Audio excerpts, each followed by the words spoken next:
Dumambalang ang mga bato at buhangin sa bahagi ng National Road sa Ginobatan, Albay. Dulot ito ng patuloy na malakas na pagulan dahil sa habagat. Hinala ng mga residente galing ang mga ito sa Bulkang Mayon.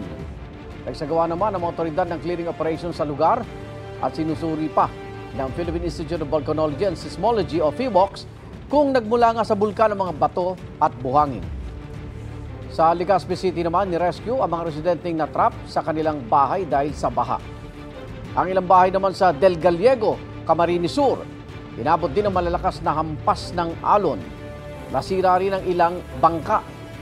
Malakas din ang alon sa Bulan, Sorsogon, kaya hindi nakapalaot ang mga mangingisda. Ilagay muna sa mas ligtas na lugar sila yung kanilang mga bangka para hindi masira. Igan, mauna ka sa mga balita, mag-subscribe na sa GMA Integrated News sa YouTube para sa iba't ibang ulat sa ating bansa.